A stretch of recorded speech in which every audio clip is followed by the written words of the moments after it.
Hello and good evening to tonight's podcast, which is my first live podcast. So, all very exciting, not to mention completely scary, this being the first thing. And those people that know me, I'm not the most IT technically literate person. But anyway, fingers crossed, we'll be okay.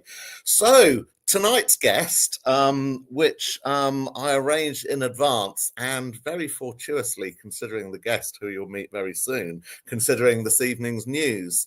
So tonight's guest, he's Britain's very own ginger Jewish Geordie, which is a very, very small Venn diagram. And I should imagine probably a very, very unique diagram. So of course I'm talking about Joseph Cohen. So hi, Joseph, and welcome. How are you doing? Thank you so much for having me. It's been looking forward to this podcast for quite a while.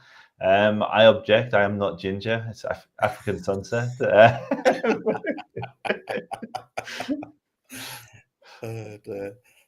No, it really is a pleasure to be here. I'll do a quick intro for who I am. Yes, if you could, that'd be great. While I sort out some of the technical. Most of your audience will have no idea who I am. So, my name's Joseph. I run one of the largest online pro-Israel platform in the UK called the Israel Advocacy Movement. And we're committed to ensuring that there is a Jewish future. And how we see that is Israel. The Jewish people's survival depends on us having a state from which we can defend ourselves. Our history is one of persecution and accomplishment, where we've contributed a great deal to the world, but unfortunately the world hasn't always been as kind in return. And so I launched the Israel Advocacy Movement maybe maybe 5 years ago, in the hope of making the world a little bit safer for my children. I want them to inherit a better tomorrow than we have today. And so, yeah, that's a quick overview of who I am. And when did we first meet, Joseph? When did you first start going to Speaker's Corner? I've been going to Speaker's Corner since I came to London. I came to London from the north maybe 2009. So, yeah, well over a decade now. And it's changed. It used to be an incredible place filled with positive conversations. The Muslims would come up and give me a hug. The Christians would come and give me a hug. The atheists would come and give me a hug. And it was a brotherhood.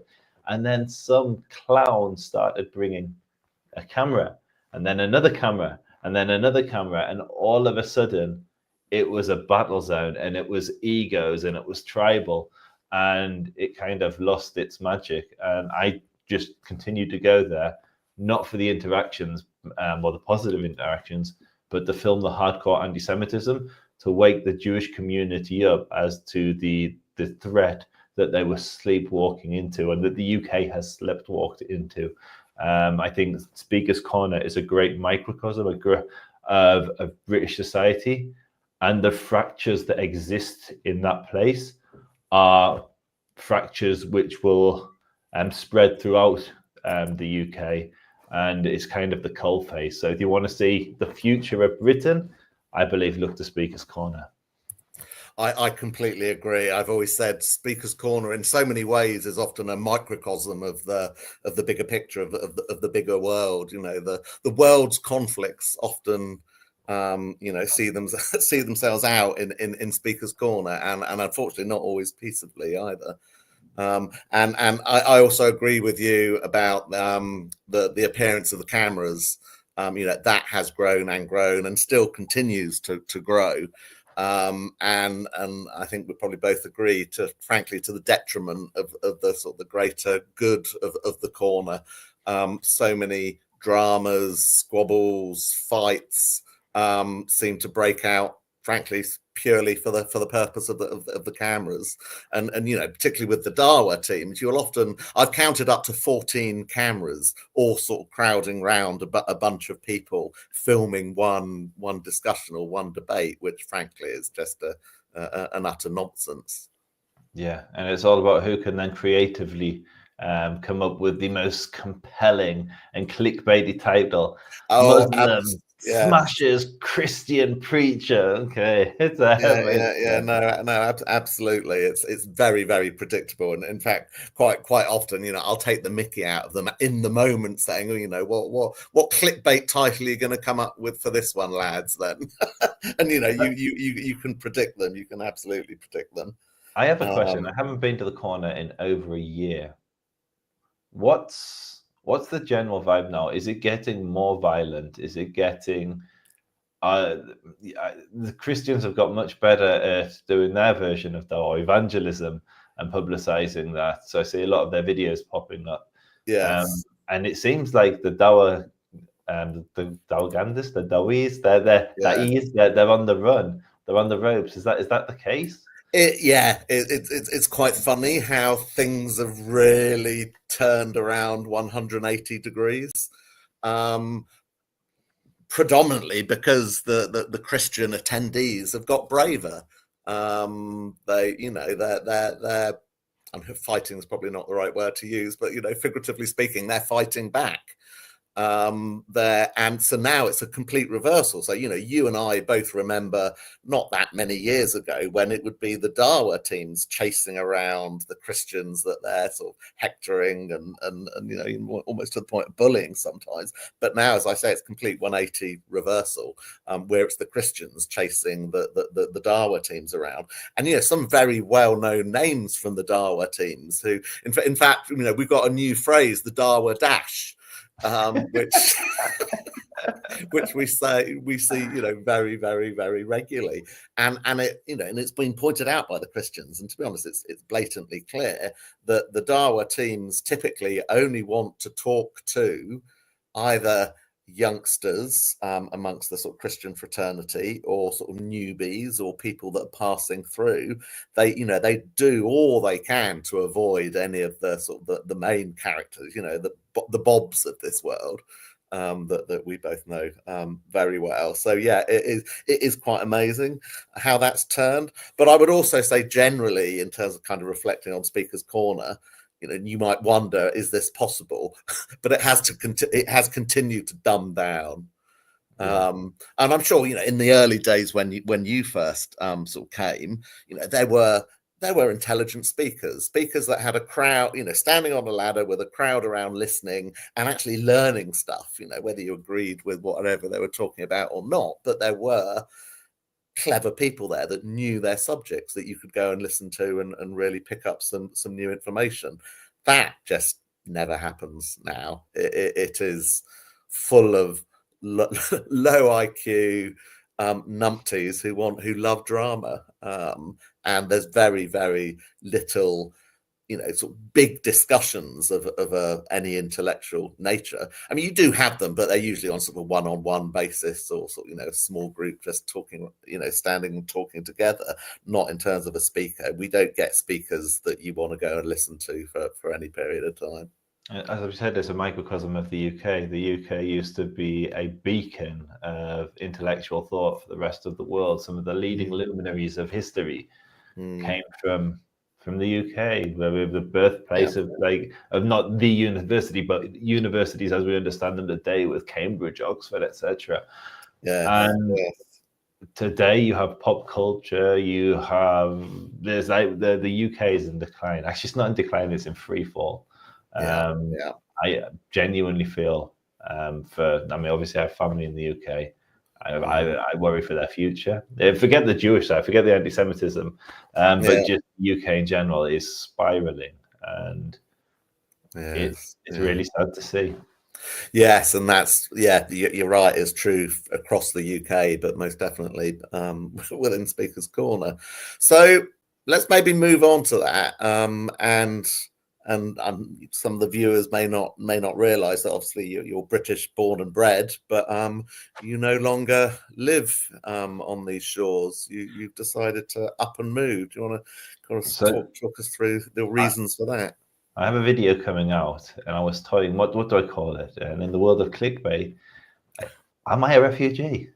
Am I a refugee from the UK? It's the question I don't. So there was not a day went by where I wouldn't wake up to death threats. I've had people ringing up my wife, trying to get to me. I've had people threatening to shoot my wife in the genitals. I've had like some of the most horrendous and dangerous sounding insults you could imagine. I've had security specialists come out to our old house to make sure that we were safe. We had a speed dial. We're on a special list that if the house was raided, the police would know why. Like in terms of if anti-Semites attacked, because I have a relatively high profile in the UK as a Jew that's defending the state of Israel. That put a target on my back. And it's irrespective of who I am. I believe if you're a Jew today in the UK, with the current trajectory the nation is heading along, I don't see a future, or certainly I don't see a safe future for Jews there. There's this academic conversation in universities: is anti-Zionism anti-Semitism? Because a lot of it is targeted at the state of Israel. And that is a purely academic question that should be left in the universities, because when anti-Zionism becomes mainstream within a nation, the outcome is anti-Semitism. If you look at the Muslim world as an example, there used to be over 850,000 Jews in the Arab world alone. Today, there's around 3,000. There are more Jews in Bournemouth Synagogue than there are in the entire Arab world today, and that's because anti-Zionism became the norm, and the outcome is anti-Semitism. The Jews were chased out of those nations, and today Mein Kampf is a bestseller in those nations. They have anti-Semitic television shows. They poll in their 90s for anti-Semitic attitudes of the population, with the highest being the Palestinians, by the way, which is topical for the ceasefire. Because the ceasefire is exactly that. It's a ceasefire. They will resume fire at some point. And that's because anti-Semitism is oxygen in this part of the world. And that taste for anti-Semitism has been brought and imported into the UK. And I've been attacked numerous times in the UK. I've never once been attacked by white supremacists. Don't get me wrong, they're real, they're there, we can name them. I've debated some of them. But really, Mark Colley springs to mind of British neo-Nazis, but they're such a fringe of a fringe that they barely exist. And if you go on a far right rally today, you'll see Israeli flags. So exactly. and they are, of course, they are a fringe of a fringe, and they're a tiny group, and maybe they are increasing in their numbers very slightly. But of course, we know the British authorities love to overinflate the risks that they represent, and we know, relative to the Islamist terrorist risk to Britain, they are insignificant. They're completely insignificant because their numbers are so small. I will say this, in my experience, the most violent rhetoric I receive has always been, and it's always been from the far, like from white supremacists. What I would say, an easier way of framing it is, when you look at the different anti-Semitic movements, be it far left, Islamist, far right, or white supremacy, when you're dealing with a far left anti-Semite, they're motivated by what I would consider to be noble intention. They're just misguided, because they're usually trying to build an egalitarian society where they abolish class structures and everybody gets along, and they get lost along the way. And if you look at Islamist anti-Semitism, they're motivated by trying to do good. Like most religious people, they've got home libraries filled with books which is basically self-improvement, how to be the best, how to be your potential, your best self in this world. And that's what's motivating them. So there's something there for these communities to work with. When it comes to somebody who adopts a neo-Nazi identity in today's world, knowing what happened in World War II, they're motivated by a hatred of my people, and there's nothing there to work with, and that manifests in a very violent and quite scary attitude towards the Jewish people. There's just nothing you can work with. It's very hard to redeem or save somebody from that hatred, whereas Muslims I can work with. Christian anti-Semites I can work with. Leftist anti-Semites I can work with. There's something which is it's much easier to bring them back, whereas with the neo-Nazis it's a little more challenging, let's say. Yeah, interesting. So and you know, you talked about or you mentioned, you know, some of the core beliefs of those in the Middle East, and particularly those in Gaza. And obviously, we saw that on the 7th of October, you know, and the subsequent days. You know, the celebrations and the excitement on the streets. You know, as those barbarians live streamed their atrocities. And also, you and I personally saw together that very same scenario working out on the streets of London, in Kensington. Yeah, for on those, I think it was the 9th, Monday, the 9th of October, wasn't it? Yeah, so yeah, it would have been the 9th because we had Simchat Torah, the Shmini Atzeret, Simchat Torah, and so it was then after the festival. Would have been the 9th, and so this was the first time that Jews had the opportunity to basically, if you're religious like myself, leaving the synagogue, and after reading and seeing the horrors that had taken place, taking a step out into the wider world.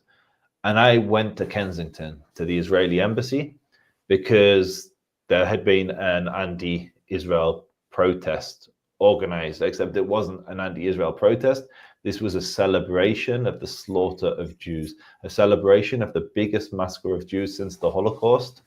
And it was harrowing to see just the streets filled with people that were jubilant that Jews had been murdered. That were, it was like Notting Hill Carnival energy, but they weren't celebrating the Afro-Caribbean culture. They were celebrating the murder of my family in Israel. And when they got sent that there was a Jew there, when they realized that there was a Jewish person amongst them, they turned like that, and I was chased down the street and into a cafe where the police had to cordon off and put a wall of police officers between me and a baying mob that was screaming for my blood in Britain, 2 days after the biggest massacre of Jews since the Holocaust. And that, if that isn't a wake-up call to any Jewish person living in the UK, that these are the people that you're living amongst, you're going to work with, they are celebrating the murder of your family. For me, unless something changes in the UK, there is no future for Jews there. And I completely concur with that description. So I was there that night, as you know, and you're absolutely right. The absolute mood was one of celebration.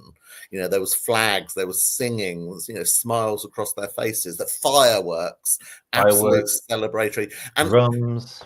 Yeah, and this was obviously 2 days after 7th of October. So Israel, I'm pretty sure, had not lifted a finger in terms of any response to the atrocities of the 7th of October. So, you know, as they've subsequently said, you know, all their protests and all their hate marches, as I described them, are in reaction to, or in response to, Israel's reaction. Well, not on Monday, the 9th of October. Because, as we said, Israel had not lifted a finger. And it was funny because I think I'd seen you earlier on, and then actually I had a message from a journalist friend who said Joseph's being chased or being attacked or whatever in one of the side streets. So I sort of dashed around there, and I think by the time I got there, it had finished.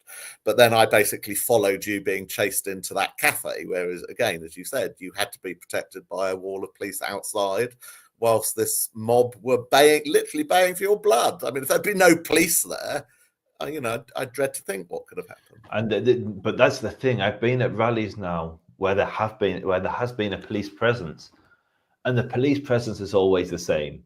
Islamist mob attacks the Jew, police rush in and move the Jew. They don't arrest the mob, they arrest the Jew. It's the same story over and over again. You've all seen it. You've seen the videos, if not of me, of other people, of Jews being told that they're not allowed in this area because their presence will be provocative. Their presence? Being a Jew is provoking who? Who gets provoked by Jews? The only people that get provoked by Jews are anti-Semites, and the police are protecting the right for the anti-Semites to march and to dominate the streets, and they're removing the Jews from those environments. And this is why there is no future. There is no police. You have a police force that will arrest somebody and jail them for 2 years for the audacity of asking the police who they work for if they're white working class. But if you are a mob of Islamists marching through London, you can call for the jihad on the streets of Britain and nothing will happen to you. You're a protected class and you can say whatever you want. If there's a Jew, you can attack that Jew and you won't be arrested. The Jew will be moved on.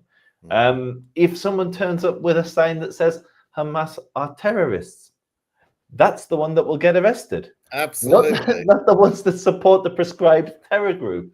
This is the state of the UK today. This is why there is no future for Jews unless something radically changes. And I almost feel like we're beyond the point of no return now. I don't see what could happen. When you look at the demography of the UK, when you look at the political class, when you look at, like, we're now talking second, third, fourth generation, the citizens whose great grandparents came, or their grandparents came, or their parents came, and they still retain those anti-Semitic views.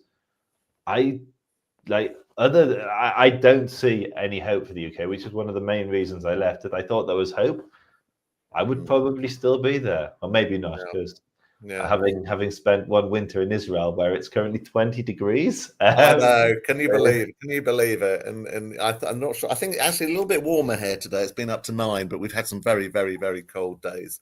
And the Israelis are all walking around in coats. I'm like, this is like string vest weather for a Geordie.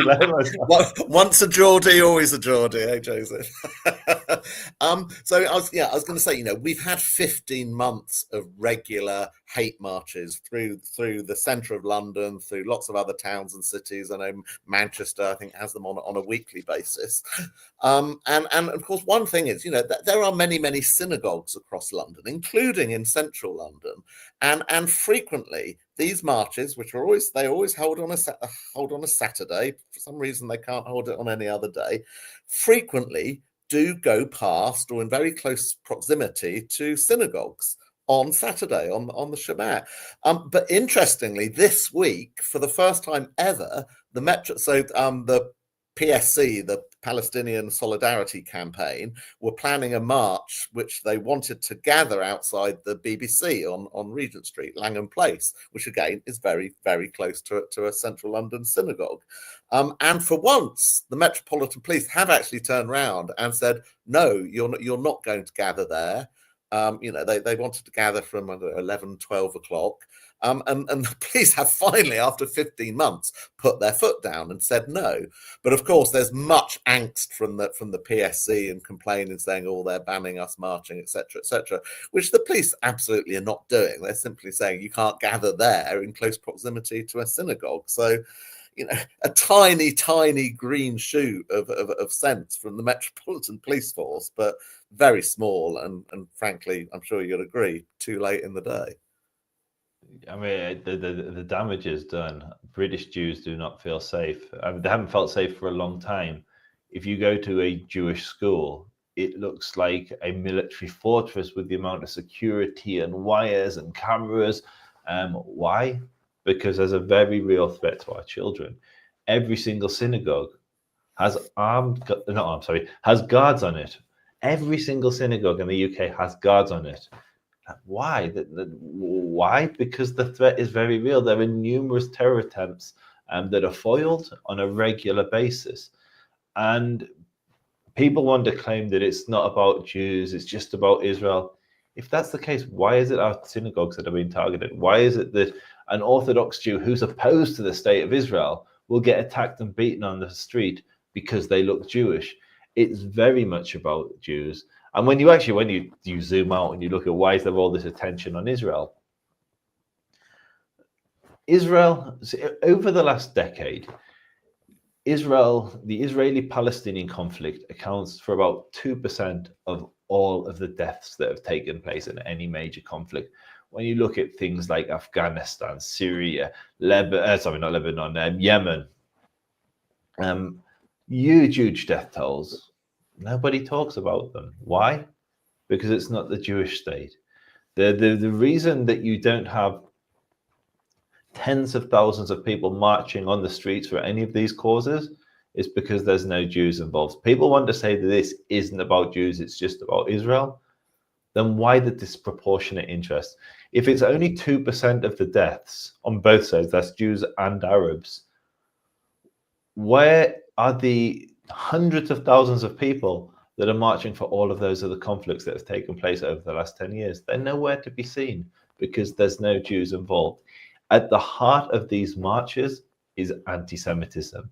I filmed before I came to Israel, I was going to the marches and filming and recording.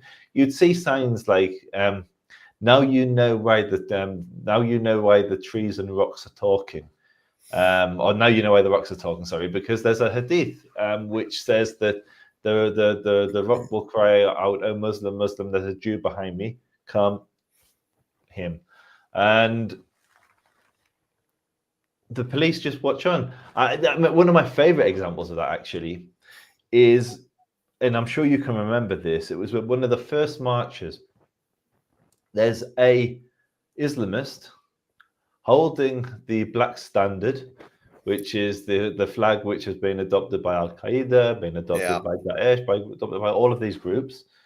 He's holding it. He's screaming, "The Islamic State, the Islamic State, Allah, curse upon the Jews."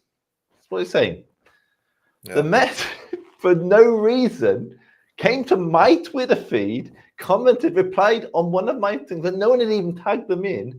This is not the ISIS flag. This is just we've consulted our flag expert. This is just the declaration of faith. It's like when an institution has been corrupted within or is so incompetent that they're defending somebody screaming for the Islamic State while cursing the Jews. You realize how lost this institution is. Absolutely. Sorry, you were going to say. I was just going to say, in another scenario is when we had Hitzbut Tahrir calling for jihad and having big placard or big banners calling for jihad, and again the police completely defended that, saying, "Oh, jihad has multiple definitions, etc., etc." An embarrassment. But that was one of my favorites because he wasn't saying like jihad, we must all do jihad. He was saying we need to call on the Muslim armies to do jihad. Yes, precisely. Like, so that you mean diet? You're to like they're in a struggle as dieting. What do armies do? Yes, they fight and kill, don't they? Yeah, and shocking. So the police force is incompetent, completely incompetent, unable to keep the Jewish community safe. Yeah. The political class is completely lost. They are too busy. I mean, they've flexed and shown that they can. When they believe there is a threat to their national stability, when they believe there's the potential for a large political uprising, which is obviously what they did in the wake of those stabbings. Yeah. They were able to lock up huge droves of people overnight, ridiculously harsh sentences. So for asking a police officer who they work for, you find yourself in jail. Yet you can scream on you can call on the Muslim armies to murder Jews, and they'll defend you. You can say, "Allah curse upon the Jews, the Islamic State," and they will defend you and say, "That's just a declaration of faith. That's just the Shahada, bro. Calm down." No, it is truly unbelievable, which is why Britain has now become known, and our Prime Minister has become known as a two-tier state, two-tier policing, and also a two-tier justice system. Now, if those two aspects aren't significant enough to worry people, that we're going down a very, very worrying road, that we need to do a very sharp U-turn out of, because it's just diabolical where that road leads. And as you say, it's going to lead to Britain being another country like the Middle East where no Jews exist. And it's not going to be there's going to be civil war. Like if so, one of the biggest frustrations for me is speaking to Westerners, Western liberals. Like I was one of those Western liberals. And you look at the world and project out, your lived experience suddenly becomes their lived experience. And I'm going to say something very politically incorrect. And if I was still in the UK and working in ordinary jobs, I probably wouldn't say this. But when you're in the West, you can have something called a luxury belief. And a luxury belief is a belief that you can have because you are in a safe ivory tower where you can navel gaze. So what is one of the one, and this is very politically incorrect what I'm about to say, and we'll probably get your channel demonetized, so apologies. But one of the worst, I'm not earning much, don't worry. one of the worst things you can do in the West is racially profile someone. And when you're living in the West, it's like, why would you profile someone based on their race? Because we have this really comfortable life where we can judge everybody favorably. The worst thing that's going to happen is maybe we'll purchase some milk from the supermarket and it's spoiled. Like the troubles of the Westerner aren't that big. They're not that bad. As a general rule, you can go in any neighborhood in the UK and you're pretty much safe. I've walked around the most white working class neighborhoods, the most Muslim neighborhoods, with a big jumper that says Zionist and a skull cap on, and I've been fine 9 times out of 10. Well, 8 times out of 10. And and it's a very safe. You don't have that luxury here. So if you go to an Israeli airport and you pass through security, they will racially profile you.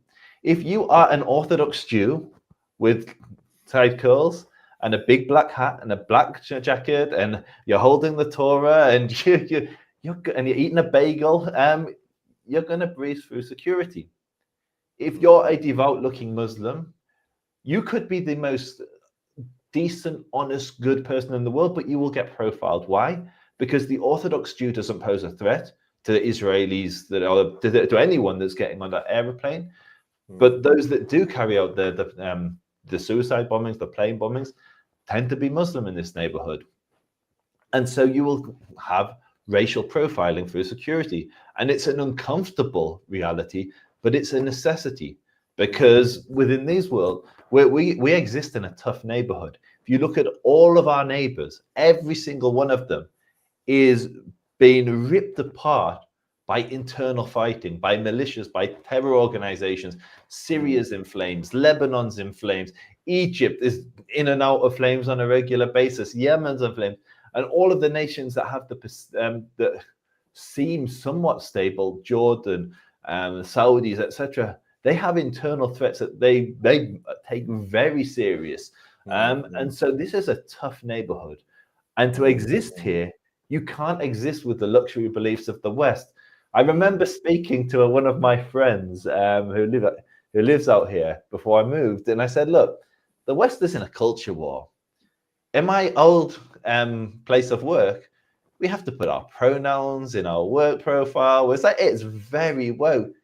Do you have that in Israel? He looked at me, we haven't got time for that. We haven't got time to ask someone what their pronouns are. Literally, although having said that, it's a literal war. Israel is a very LGBT friendly. This is the thing. It's no one cares here. Like Tel Aviv is very cosmopolitan. It's like the gay capital of the Middle East, which doesn't take that much. I think probably Blackpool would be considered the gay capital of the Middle East if it was here as well. It doesn't take a lot. There's not that much going on for the LGBT community outside of Israel. Yeah. And But I mean, but on the subject of racial profiling, so I'm just about old enough to remember or to hear about in the 70s and the 80s. If you were Irish in Britain, certainly if you were Irish in London, then you were ethnic, you were racially profiled because it was the Irish at the time that were bombing the streets of England. Now, if you're Irish, you're not racially profiled because there isn't an Irish terrorist group bombing the streets of London currently. And I think this is the thing that your political class really doesn't get. And so there are taboos within Western society. The biggest one being, I believe, in the West is racism. And racism obviously is abhorrent. Targeting somebody because of their skin color is ridiculous. It's and it can lead to very dark places. The Jewish people have experienced it firsthand.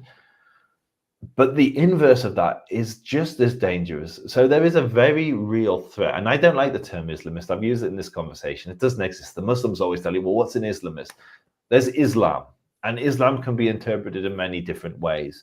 And some of those interpretations can be very dangerous. And others can be incredibly wholesome. Some of the most thoughtful and kind, considerate people I know are Muslims. And they arrived at that worldview by interpreting their faith in that way. So Islam can be taken to a good place, it can be taken to a bad place. But the political class just lumps it all together. It's just Muslims, which is why the police will come out and defend somebody waving the black standard and screaming them that the Islamic State, because they make they're unable to differentiate. And so they're not racially profiling, but they're being equally offensive, or even more racist, I would say, because they're saying everybody is the same. If you're a Muslim, it doesn't matter whether you're Daesh or whether the woman who's running an orphanage and giving to the poor, you're all in the same thing. You're just Muslim, and there's no nuance, and they're completely unable to deal with the threat that radical interpretations of Islam can lead to. So obviously we plan to record this podcast today, and the reason we've gone out live is because of the news that's only come out a few hours ago.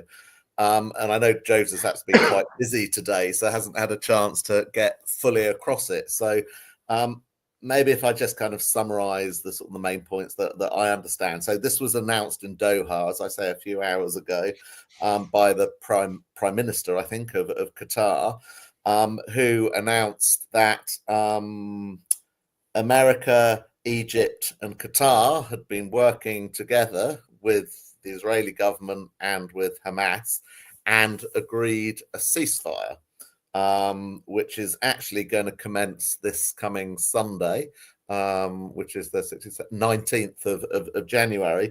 And they've announced 3 phases of this ceasefire. The first one being an immediate ceasefire, a return of some of the Israeli hostages, and Palestinians being able to start to return to Gaza. So in terms of the return of the hostages, the agreement is that 33 hostages are returned during this first phase. The women, the children, the men over the age of 50. And then, well, moving on to phase 2. Phase 2 is attempts to negotiate a permanent end to the war. And then the third phase would be the reconstruction of Gaza. So those first 33 hostages being released immediately, and then all being released, so the remainders being released on the 16th day after Sunday. And I assume that's conditional on the negotiations progressing. So that's what's been announced. What were your initial views on that, Joseph? So the most important consideration in all of this for any Jew, any Israeli, for anyone sympathetic to my people, are the hostages. I cannot imagine what it is like for a child to have been held in captivity for over a year. For any civilian for any soldier, anyone to have been kept in captivity for that length of time. There aren't words. Every single day there are protests. They're like, you don't to. Are we still live? I hope we're still live. Yeah. Perfect. So every single day I walk the streets of Jerusalem, and there are posters everywhere. There are people holding vigils, holding protests, holding rallies for the hostages. And so every Israeli family is affected. Everyone knows that on my street, 2 people have been killed in the conflict. One of them was killed in Lebanon, and one of them is Hirsch Goldberg Polin, who is whose face has become very famous in this conflict. He was murdered by Hamas, but he was captured on October the 7th and killed in the days before Sinwar's demise. And so this conflict has ripped this nation apart, and everyone is grieving for the hostages, for those that fell on October the 7th, and the families of those hostages. Those families are sacred. Those families must be protected. Those families must be reunited with their loved ones, and that's at the forefront of everyone's thought, forefront of everyone's mind. The other side of this, though, is we're very aware of who carried out the atrocities. We're very aware of who captured those children, those grandparents, those innocent civilians, and took them and placed them in captivity in Gaza. We know who did that, and that must never happen again. And so there's also an element to the ceasefire where until Hamas has been completely neutralized, the Israeli civil society won't be happy. So priority is to return the hostages 100%, but equally Hamas must never be in a position where they can do this again. We must never go back to the disengagement arrangement where we were completely absent from Gaza. We weren't going into Gaza. We weren't removing. We allowed Hamas to turn Gaza into a fortress, a military fortress from which they could launch the bloodiest massacre of Jews in my generation's memory. And so that must be prevented. We've neutralized the threat in the north, or we've certainly really limited their ability. We were told that we could never, Hezbollah were going to flatten Tel Aviv if we so much as sneezed on the northern border. We did more than sneeze. We took out their entire leadership.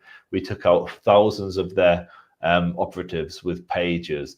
Hezbollah are afraid to turn on a light switch now because of the threat that Israel poses. There were 130,000 rockets, well, actually almost 300,000 missiles and rockets pointed at Israel. We've neutralized that. Syria has fallen. We've neutralized the military capability of the Syrians. So the jihadis that have now taken control, they don't have the means. We didn't do a Biden and gift them Assad's army. We took Assad's army and we destroyed its machinery. We ripped out the heart of that military and prevented those jihadis from ever even thinking of crossing into Israel. And then it leaves us with Gaza. So what is to be? And I don't think any Israeli would allow any sitting prime minister, any political party to allow Hamas to build up what they built up. October the 7th was not just the death of those Israelis that tragically fell, but it was also quite possibly the death of the two-state solution, because there is no Israeli today that wants a two-state solution, or very few, because Gaza effectively was that two-state solution. Israel disengaged, they had autonomy, they had all the ingredients to build a Singapore of the Mediterranean. Instead, they turned it into a military fortress to wage war against the Jews. And if Israel were to enable or to allow that degree of autonomy to any Palestinian enclave again, then we will have the exact same result. The mindset hasn't changed. There's no desire for peace. There's not suddenly a peace partner in Gaza. The same genocidal attitudes that existed there before October the 7th exist there today. And so there are positive things that we can do. But the fact that it's Qatar that's involved in the peace process and the negotiating, consider how influential they are within the Hamas infrastructure. They're both, for those that don't know, Hamas are born out of Ikhwan Muslimin, the Muslim Brotherhood, and Qatar is basically Ikhwan Muslimin. Al Jazeera is Muslim Brotherhood. The Qataris are very, very aligned with the Brotherhood, and so where there could be potential for hope would be if more moderate forces like the Emiratis stepped in and helped rebuild. UNRWA has to go. I mean, it basically has gone now. UNRWA has been instrumental in educating a generation of jihadis.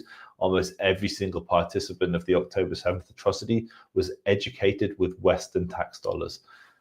This is the thing which most people don't realize. So, you're on mute. You're on mute. Sorry, I was going to say on that last point that you were making, that that point about UNRWA, it seems to be the least accepted point that you hear about. It's certainly in the mainstream media in Britain.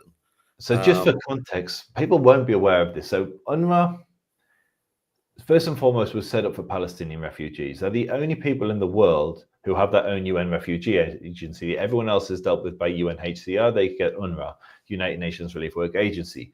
So there's 122 million refugees and then 6 million Palestinians, except none of them are refugees.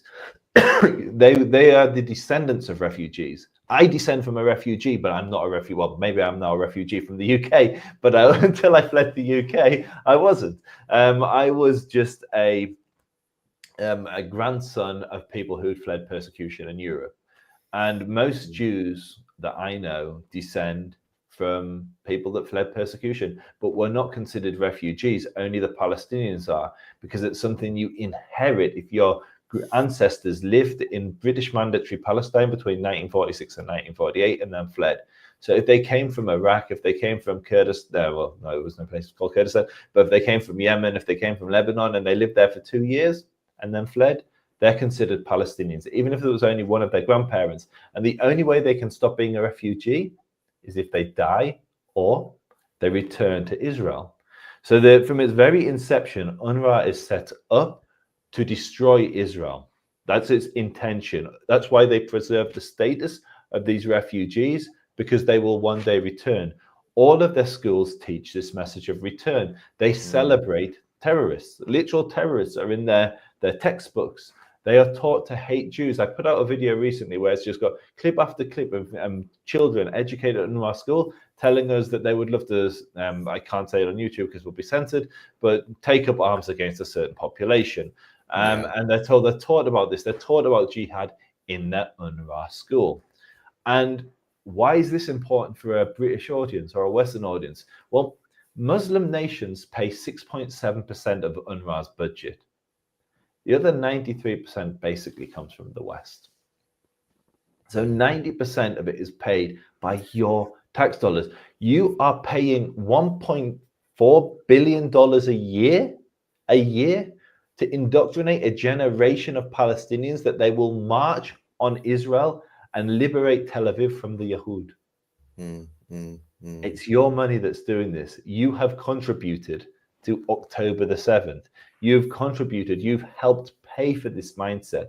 But with the Western media ignoring all of this and just painting UNRWA as a humanitarian organization, there's a gross injustice and is another way that the West directly contributes to this ongoing conflict. Yeah.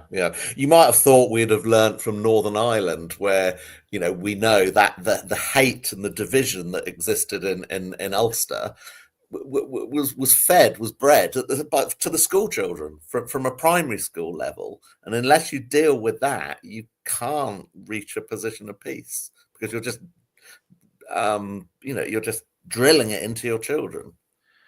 And one of the hardest things to deal with when you live here is I live in a mixed city. There's a few cities which are mixed in Israel. Israel, almost 20% of the population's Arab. It's not like the West. It's over 20% of the population's Arab. It's not like the West. In the West, everyone lives together. In the Middle East, everyone lives with their own community, and that's for religious reasons more than anything. You want to be near the mosque or the synagogue or all the religious facilities. You want to be near the halal or the kosher butcher, so it makes sense to live in the same enclaves. Yeah. And Jerusalem's a mixed city.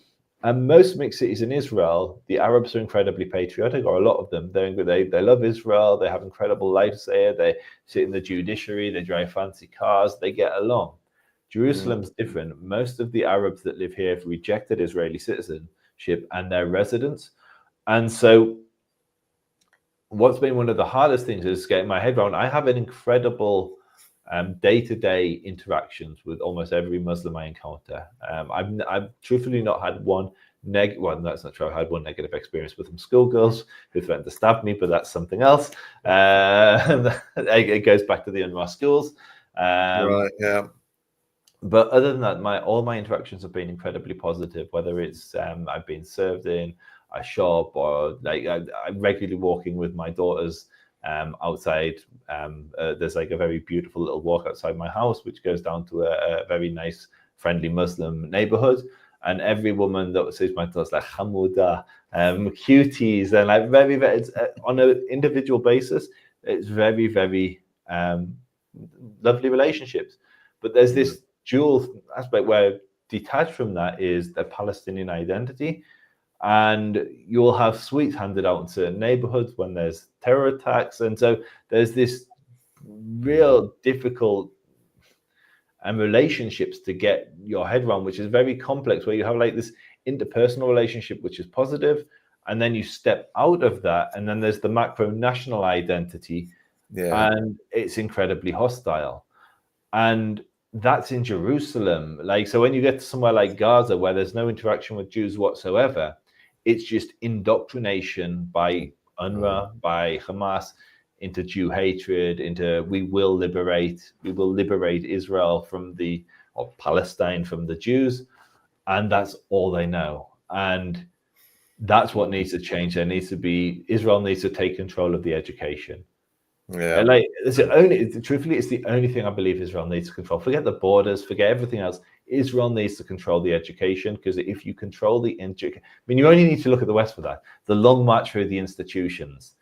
If you look at who controls the education, you control the culture of a nation, and that's what Israel relinquished at Oslo, and it needs to take charge. And it doesn't have to be Israel. It can come from the Emiratis. It can come from many places.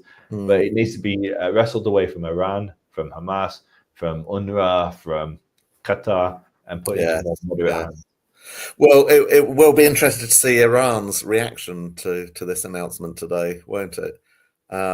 As well, I don't know whether you agree with me, but I kind of think a lot of all of this, right, starting from the 7th of October, is an Iranian proxy war against Jews.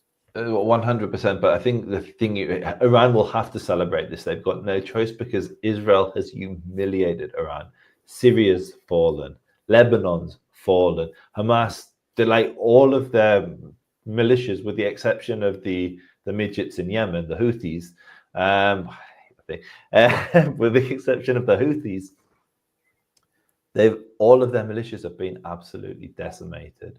And that's largely down to, if it wasn't for Israel. So they initiated October 7th, and them and Hamas, and it will forever haunt them, because it's the biggest strategic mistake they've made, because the only thing that was preventing Israel from striking their nuclear capabilities was the threat of Hezbollah on the north.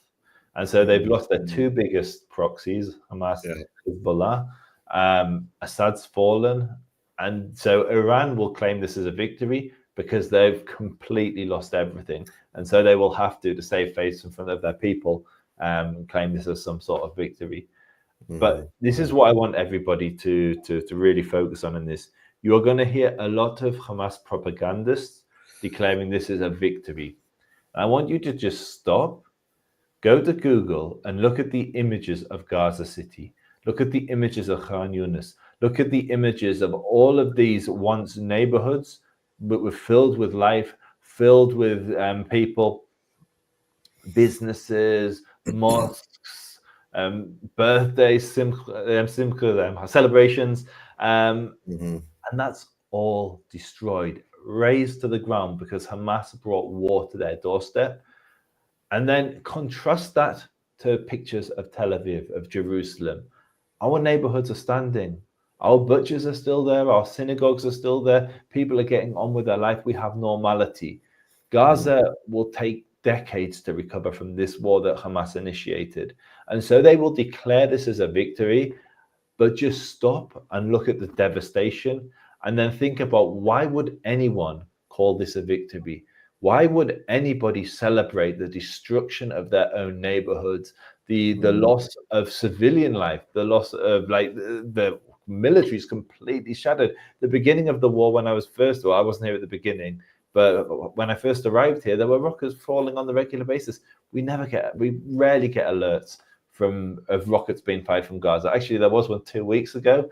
There was they said it's difficult for Hamas to hit Jerusalem from Gaza. It's a longer range rocket. Further away. And at 3 a.m. the sirens went off, and I slept straight through it. It's and nothing for the 2 weeks since. No, it's been very quiet. But Jerusalem's always quiet. But our threat isn't rockets; it's usually lone wolf attacks. Each area of Israel has its own threats. We've got a mutual friend. I think you'll know who I'm referring to, who travels a lot between London and Israel, and who goes to Speaker's Corner. And he often tells me things have settled down and returned to normality much faster in Israel than they do in Speaker's Corner. So this is I genuinely mean this.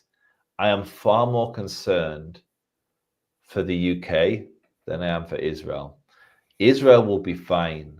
Israel, I visited a city this evening, which I hadn't been to in 15 years. It was where I went to yeshiva, a place called Bet Shemesh. It was a tiny little town when I learned there. Now it's this huge city that's sprung up in 15 years. In the UK, we don't build anything. The nation is economically in decline. There's no infrastructure being built. There's roads being built everywhere here. It's constant building. There's innovation. This nation, we've just absolutely annihilated our enemies who waged war on us, and in a defensive maneuver, we took out our biggest threats in ways that's left the world just scratching its head, from the pager attacks to going after Iran, to taking out every single more senior commander in Hamas and in Hezbollah, in their countries, in other countries. We've shocked the world with how effective we've been at fighting. We're going to be fine. But you look at the state of the UK, you look at the unrest, you look at there's no cohesion. Israel works because there's a glue that joins us all together. We are one family. There is cohesion within our society. The UK doesn't have that. It's just different factions fighting each other. Absolutely. And what you're describing about Israel, anyone that's visited, I think I've told you before, I took a holiday there a few, must have been about 6 years ago now. And, what you're describing is just self-evident on the streets of pretty much, wherever you go in Israel. There's things that drive you mad about this country. They don't have manners. They're not like the English. There's no such thing as a queue. We like a queue in the UK. Well, that's rapidly disappearing in Britain too, unfortunately. So it's survival of the fittest here. People will beep their horn at you, shout at you, scream at you, but they'll also take a bullet for you like that.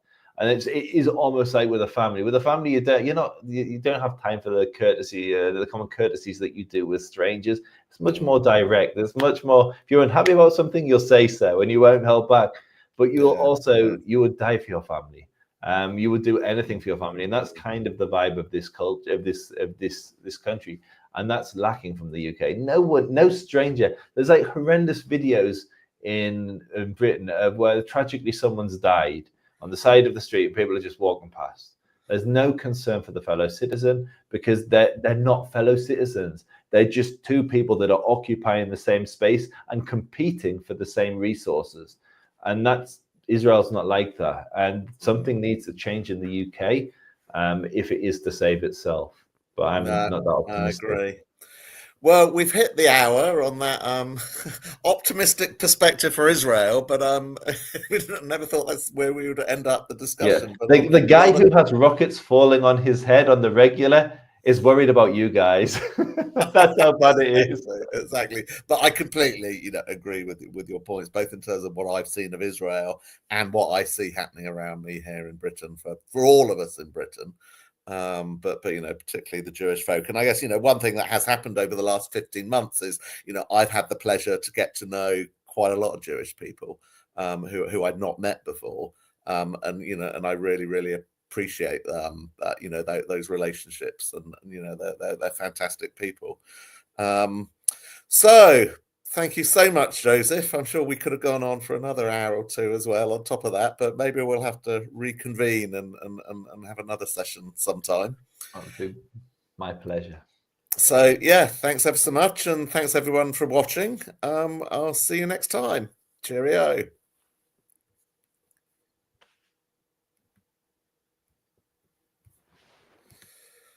Ooh.